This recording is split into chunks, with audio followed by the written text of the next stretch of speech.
ना बात करते चले कल के मैच के हवाले से, जो कि हमारी पाकिस्तान की वुमेन और दूसरी जानिब इंडिया की वुमेन के दरमियान हुआ। और T20 का मैच था। पाकिस्तान की टीम ऑन बोर्ड रन बहुत ज़्यादा ना कर पाई और इंडिया ने उसको चेस कर लिया। तो हाफिज़ साहब, वुमेन क्रिकेट टीम के अंदर एक गेम तो प्रेशर की है, शायद अंडर प्रेशर भी टीम हो जाती है, लेकिन अगर हम देखें तो यही हमारी टीम है जो इससे पहले एक मैच जीती भी थी।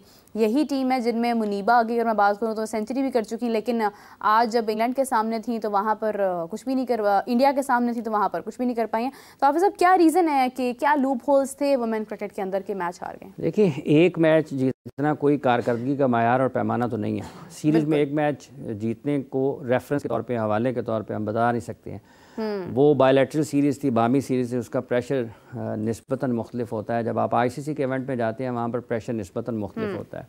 जब आप अपने मुल्क में खेल रहे होते हैं, अपने मुल्क से बाहर खेल रहे होते हैं, उसका दबाव और उसके हालात वाक़ात मुख्तलिफ होते हैं।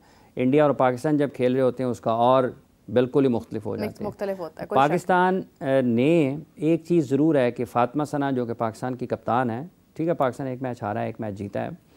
इंडिया वाले मैच में भी पाकिस्तान कुछ रन और होते तो मैच थोड़ा और क़रीब जा सकता था, लेकिन फिर भी विकेट्स इन हैंड थे इंडिया के पास अगर उसको देखा जाता है तो पाकिस्तान की कप्तान इस टूर्नामेंट में अब तक जो दोनों मैचेस खेले हैं वो एक मिसाली करैक्टर के तौर पर, मिसाली किरदार के तौर पर सामने आई हैं कि जो हर वक्त मैच जीतने की कोशिश करती हैं। और इसका क्रेडिट है उनको, मेरा ख्याल है 2021 में या मेरा ख्याल है 21 में उनको ICC की तरफ से, 21 या 22 में ICC की तरफ से emerging player of the year का भी अवार्ड मिला था उनको।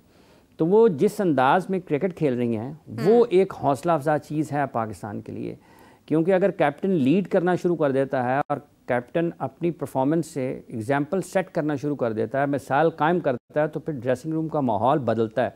एक जो ज़िम्मेदारी का एहसास है उसमें इजाफा होता है और खिलाड़ियों में एक जज्बा पैदा होता है अपने आप को बेहतर करने का। और अगर आपका कप्तान आखिर वक्त तक ये लड़ता हुआ दिखाई दे कि मैच हारना नहीं है, हमने यहाँ से हम जीत सकते हैं और हमने जीतना है, वो आपको एक मुख्तलिफ़ किस्म के माहौल में चीज़ लेकर जाती है। तो फ़ातिमा सना को ये क्रेडिट जाता है कि उन्होंने इन दोनों मैचेस में जिस अंदाज़ में दोनों शोबों में पाकिस्तान के लिए परफॉर्मेंसेस दी हैं, तो ये पाकिस्तान के लिए एक चीज़ है। जहाँ तक ताल्लुक़ इंडिया और पाकिस्तान की क्रिकेट का है, पाकिस्तान की क्रिकेट टीम को, वुमेन टीम को बहुत सारे शोबों में बहुत ज़्यादा बेहतरी की ज़रूरत है। और उनमें सबसे बिलखुसूस जो चीज़ है वो है पाकिस्तान टीम की, वुमेन टीम की बिलखुसूस फ़िज़िकल फ़िटनेस है। अगर पाकिस्तान टीम की फ़िज़िकल फ़िटनेस को जब तक बेहतर नहीं बनाया जाएगा, तो जब आप T20 क्रिकेट खेल रहे हैं, वनडे क्रिकेट खेल रहे हैं, तो आप वो जो मतलूबा नताइज हैं उनको हासिल करना आपके लिए ज़रा मुश्किल होता चला जाएगा। क्योंकि जब आपने हाई स्ट्राइक रेट के साथ खेलना है, बड़े शॉट्स आपने लगाने हैं, तसलसल के साथ लगाने हैं, रिक्वायर्ड रन रेट आपने पकड़ना है जो आपसे 6, 7, 8 पर चला गया है, तो उसके लिए आपको फ़िज़िकली फ़िट होना पड़ेगा। उस पर बहुत काम करने की ज़रूरत है।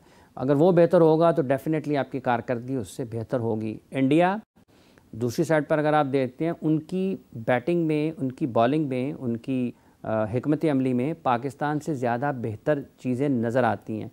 स्टेबिलिटी आपको नज़र आती है और वो प्रोसेस की वजह से है। और वो कंसिस्टेंट डिफरेंट मुल्कों के, मुख्तलिफ मुल्कों के साथ जो कि दुनिया में बेहतरीन अच्छी क्रिकेट खेलते हैं विमेन, उनके साथ उनके मुकाबले होते हैं। और उनका उस लिहाज से उनके पास मौक़े ज़्यादा हैं, उनके पास एक्सपीरियंस ज़्यादा है, उनके पास इंटरनेशनल एक्सपोजर ज़्यादा है। उसको देखते हुए फिर उसका फ़र्क पड़ता है जब आप इंटरनेशनल क्रिकेट में आते हैं। तो यही वजह है कि एक फ़र्क ज़रूर होता है नफ्सियाती तौर पर आपको। तो पाकिस्तान भी इन सब चीज़ों के ऊपर अमल करके अपनी कारकर्दगी के मयार को बुलंद कर सकता है।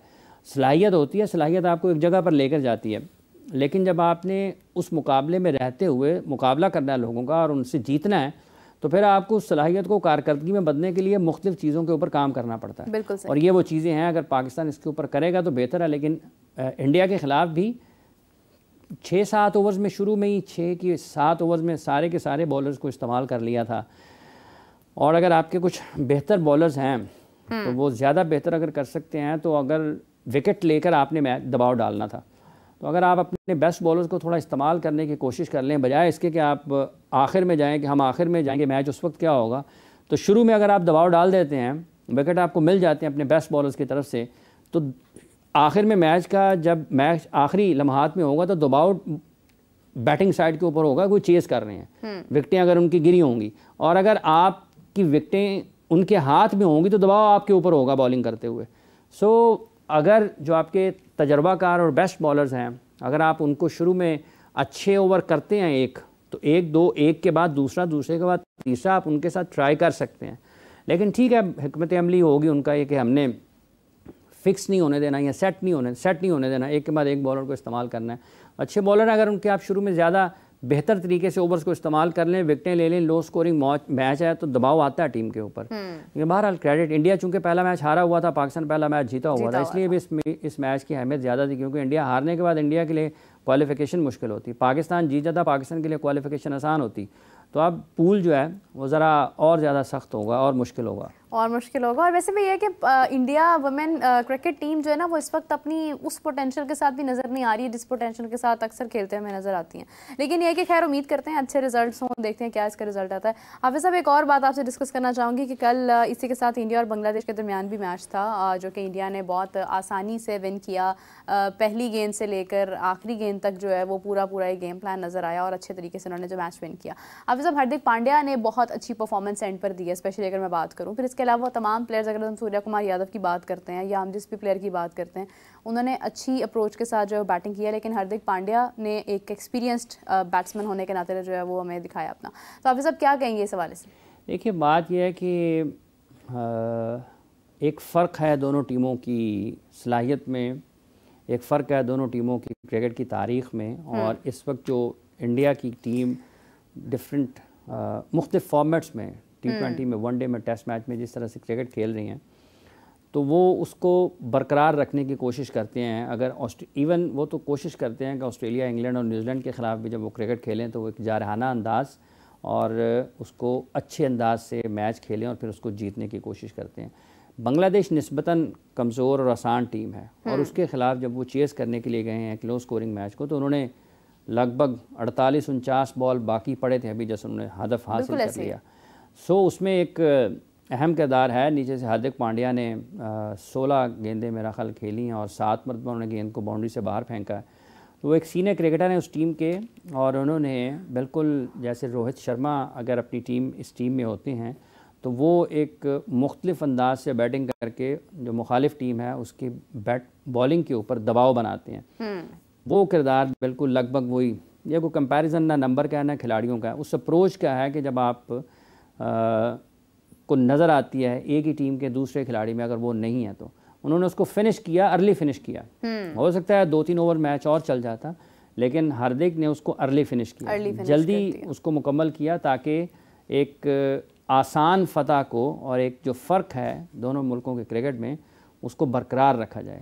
तो उन्होंने बहुत अच्छे अंदाज में बैटिंग की, कुछ नो लुक भी देखा होगा लोगों ने, बिल्कुल ऐसे ही तो हार्दिक पांड्या अच्छे अंदाज में उन्होंने बैटिंग की और उसकी सलाहियत रखते हैं। और वो मेरा ख्याल है कि पाकिस्तान में तो लोग ये पाकिस्तान के बहुत सारे क्रिकेटर जो हैं वो रेड बॉल को टेस्ट मैच क्रिकेट खेलने को उतनी अहमियत नहीं देते, तवज्जो उस तरफ नहीं देते हैं। हार्दिक के बारे में ये भी ख़बरें हैं कि वो शायद जब इंडिया ने ऑस्ट्रेलिया टेस्ट मैच खेलने के लिए जाना है 5 टेस्ट मैचों की सीरीज़, तो वो उसके लिए भी अपने आप को तैयार कर रहे हैं। हो सकता है कि सुना मैंने यही था कि शायद उन्होंने अपनी जो अभी पिछले दिनों में उन्होंने रेड बॉल के साथ प्रैक्टिस भी की और अपनी एसोसिएशन को भी कहा कि कुछ उनको रेड बॉल के मैचेस चाहिए थे कि वो तैयार कुछ प्रैक्टिस करना चाहते हैं ऑस्ट्रेलिया सीरीज़ को देखते हुए। सो जब आप अप्रोच करते हैं इस तरीके से और आप अपनी जो सलाहियत है उससे बेहतरीन तरीके से फ़ायदा उठाने की कोशिश करते हैं तो रास्ते निकलते हैं, आपकी क्रिकेट लंबी होती है। तो अगर वो ऑस्ट्रेलिया भी जाते हैं इस टीम का बैलेंस और बेहतर हो जाएगा।